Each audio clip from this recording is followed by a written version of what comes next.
안녕하세요, 코인킹 이진환 전문가입니다. 장기 투자자분들께는 오늘 이 영상이 매수 시점을 알려드리는 그런 자료가 될 수도 있을 것 같습니다. 매수 타점을 알려드리고자 하는 것은 아니고요, 참고만 부탁드리겠습니다. 작년 비트코인 선물 ETF 상품 거래 승인 덕에 비트코인이 폭등했던 거 혹시 기억하시나요? 10월 19일 뉴욕 증권거래소에 비트코인 선물 ETF가 상장이 됐는데 이때 굉장한 폭등을 보여줬었죠. ETF라는 것은요, 지수를 자산으로 삼는 상품입니다. 다시 말해서 국가 지수를 사고 파는 증권 상품인데요, 증권 상품으로 상장이 됐다는 것은 뭘 의미할까요? 바로 제도권 안에 들어왔다는 의미입니다. 그 이전까지 비트코인이 어떠한 규제도 없이 제도권 밖에서 거래하기 때문에 일반 사람들이 투자 상품이 될까? 이렇게 의심을 했는데요, 제도권 안에 들어온다는 뉴스였기 때문에 굉장히 뜻깊은 뉴스였습니다. 그 선물 ETF가 상장됐었던 시점의 차트 한번 보겠습니다. 지금 차트 보시면요, 갑자기 급등한 구간 있죠. 이 갑자기 급등한 구간이 바로 이게 9월 말부터 선물 ETF가 상장된 10월 19일까지 계속 상승을 했다는 거예요. 한 달도 안 되는 기간 동안 5천만 원에서 8천만 원으로 3천만 원이 올랐어요. 사회 제도권 안에 들어오는 첫 발걸음으로 비트코인 투자자들에게는 기념비적인 날이었죠. 몇 차례의 승인 거절 후의 상장이라 더 큰 기대감을 보여줬던 것 같습니다. 이런 기대감을 바탕으로 한 상승, 그 거대한 상승이 한 번 더 올 것 같습니다. 바로 현물 ETF 승인인데요, 이미 ETF 승인이 난 거 아니냐 하시는 분들 있죠. 선물 ETF와 현물 ETF의 차이가 있고요, 그 차이가 무엇인지 간략하게 소개해 드리겠습니다. 선물은 구독자 여러분들이 아시다시피 영어로 퓨처입니다. 미래의 의미를 갖고 있고요, 이 미래의 가격에 베팅을 하는 겁니다. 오를지 내릴지, 그러니까 현재 가격으로 구매 예약 신청을 하고요, 구매 예약된 가격으로 추후 계약 만료 시점에 정산을 하는 거죠. 미래의 가격이 현재보다 올라 있으면 당연히 수익이고요, 미래의 가격이 현재보다 내려가 있으면 손실인 겁니다. 현물은 어피티에서 그냥 현금으로 바로 비트코인을 구매하면 거래소 지갑에 보유할 수 있게 되잖아요. 그게 현물이에요. 그래서 현물 ETF는 현물이 오르고 내리는 것 그 자체의 수익률을 따라가는 거고요. 비트코인 현물 ETF 승인은 아직 이루어지지 않았습니다.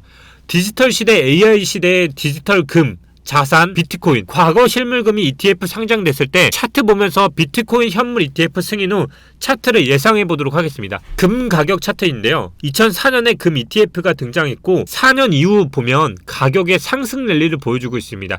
2004년 온스당 400달러에서 머물던 금값은 2009년 5년 만에 얼마까지 폭등하셨는지 아세요? 1000달러까지 폭등했습니다. 바로 2배 이상 폭등했다는 거예요.